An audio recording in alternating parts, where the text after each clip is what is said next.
Saludos mis mortales favoritos, Amos y Dalo Acosta por acá, y en esta ocasión traemos la segunda parte del video anterior. Recuerden que en el video anterior hablamos del milenio, pero de dos escuelas de interpretación, el amilenarismo y el postmilenarismo. Y en esta ocasión vamos a hablar del premilenarismo histórico y después en otro video del premilenarismo dispensacional.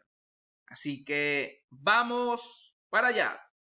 La base escritural sigue siendo Apocalipsis capítulo 20, versículo 4, donde se nos dice lo siguiente: y vivieron y reinaron con Cristo 1000 años. ¿Cómo debemos interpretar el milenio? Bueno, eso va a depender de la escuela de interpretación a la cual nosotros nos adherimos, a la que ustedes quieran, ¿verdad? Nosotros estamos presentando y poniendo sobre la mesa las distintas escuelas de interpretación que existen respecto a este pasaje, Apocalipsis capítulo 20.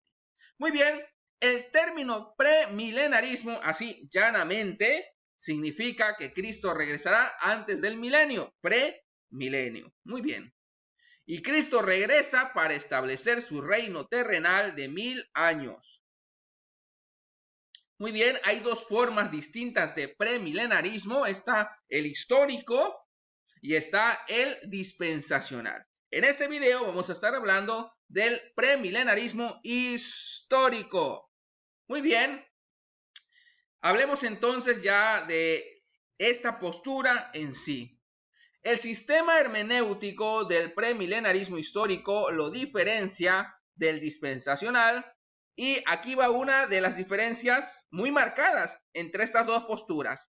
En el premilenarismo histórico no se hace distinción entre Israel y la iglesia, lo que sí sucede en la postura dispensacional. La iglesia es una cosa, Israel es otra cosa. En esta postura no hay diferenciación. ¿Por qué? Porque la iglesia es vista como un Israel espiritual, como el nuevo Israel. Bueno, tampoco se requiere de un método de interpretación consistentemente y yo diría radicalmente literal, porque en la postura dispensacional sí que lo es. El milenio tiene que ser literalmente 1000 años y literalmente en la tierra de Israel. Por lo tanto, hablando del premilenarismo histórico, se entiende que el Nuevo Testamento, al aplicar profecías del Antiguo a la iglesia, la identifica con el Israel espiritual. Y esto tiene que ver con la hermenéutica que se utiliza en esta postura. Es una hermenéutica espiritualizada respecto a la iglesia. ¿Cómo se entiende la iglesia? ¿Cómo se asimila la iglesia? ¿Como algo distinto a Israel? No, como un Israel espiritual. Y veamos un ejemplo. Romanos capítulo 9, versículo 25, citando a Oseas capítulo 1, dice lo siguiente: como también en Oseas dice, llamaré pueblo mío al que no era mi pueblo, y a la no amada, amada, y en el lugar donde se les dijo, vosotros no sois pueblo mío, allí serán llamados hijos del Dios viviente. Muy bien. Obviamente Oseas está hablando de Israel. Sin embargo, Pablo aquí está haciendo alusión a la iglesia. En ese sentido, la iglesia es asimilada por los escritores del Nuevo Testamento como el Israel espiritual, un nuevo Israel. Otros ejemplos de esta hermenéutica espiritualizada se encuentran en Romanos, en Gálatas o en Hebreos, cuando se hace la aplicación del nuevo pacto de Jeremías a la iglesia. Es decir, que en esta postura la iglesia es vista como un Israel espiritual. Muy bien, otras características acerca de esta postura tiene que ver cómo se asimila a la nación de Israel y qué se entiende como la tribulación respecto a la iglesia. Número 1. La nación de Israel. Tanto el premilenarismo histórico como el dispensacional, ambos creen en una nación de Israel literal en el futuro. Y aquí va una base para esto. Romanos 11:26 dice, y luego todo Israel será salvo. A partir de esta declaración se cree que habrá un futuro para el país. Sin embargo, se cree que la iglesia es el Israel espiritual. Esto es importante porque ambas posturas, tanto la dispensacional como la histórica, creen que la nación de Israel va a prevalecer. Sin embargo, la forma de entender la nación de Israel es distinta, porque en la postura dispensacional se cree que sigue siendo el pueblo de Dios, mientras que en esta postura histórica se entiende que la nación de Israel continúa existiendo como nación, pero el pueblo de Dios es la iglesia, el cual es el nuevo Israel, el Israel espiritual. Muy bien. Al hablar de la tribulación, aquí también vamos a encontrar una marcada diferencia con la postura dispensacional, porque en la postura dispensacional la iglesia no pasa por la tribulación. La iglesia es arrebatada antes de la tribulación. En ese sentido se le ha llamado la teología del escape. Dado que el arrebatamiento pretribulacional, que es dispensacional, está ligado a una clara diferenciación entre el programa de Dios para Israel y su programa para la iglesia, es decir, Dios tiene un plan para Israel y Dios tiene un plan para la iglesia.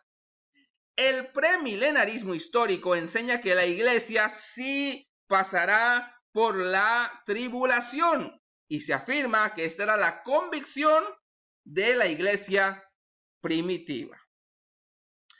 Muy bien, otro punto también de diferenciación entre la postura dispensacional y la histórica es en la resurrección. Recuerden que en la postura dispensacional se cree en un rapto secreto donde los creyentes que han muerto pero que pertenecieron a la iglesia serán resucitados. El arrebatamiento pertenece solo a la iglesia, solo los creyentes de la iglesia, creyentes en Cristo, participarán del arrebatamiento. En ese sentido, los creyentes del Antiguo Testamento no participan en ese arrebatamiento. Ahora, ¿cómo entiende el evento de la resurrección el premilenarismo histórico? No hay resurrección separada de los santos de la era de la iglesia y los creyentes del Antiguo Testamento.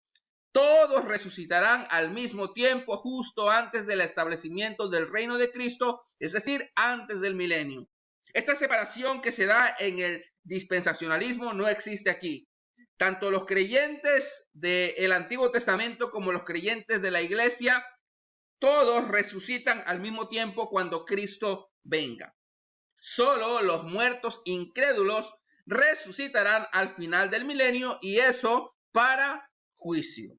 Por lo tanto, la esperanza de los escritores del Nuevo Testamento no era un arrebatamiento secreto, sino la segunda venida de Cristo como tal. Finalmente llegamos al milenio. Recuerden que en la postura dispensacional, como lo veremos en el video siguiente, el milenio se entiende literalmente y es establecido a partir de que Cristo venga. No obstante, en el premilenarismo histórico se entiende un tanto diferente y con mayor sustento bíblico, dicho sea de paso. El reino de Cristo no comienza con algún evento futuro. Él ya está reinando en el cielo. En este momento Cristo está sentado a la diestra de Dios como rey mesiánico. El Nuevo Testamento no limita el reino de Cristo a Israel en el milenio. Es un reino espiritual en el cielo que ya ha comenzado. Filipenses capítulo 2 declara que Cristo actualmente gobierna desde el trono. Hechos capítulo 2, citando al Salmo 110, indica que el trono de David se ha transferido de Jerusalén al cielo. Por lo tanto, el reino de Cristo no pertenece solo a la era del milenio en el futuro, sino también a la era presente, lo cual es muy interesante. Muy bien, la bibliografía consultada, Compendio Portavoz de Teología de Paul Enns, y ahí tienen las páginas. No se pierdan el siguiente video que será acerca del premilenarismo dispensacional. Eso es todo y muchas gracias.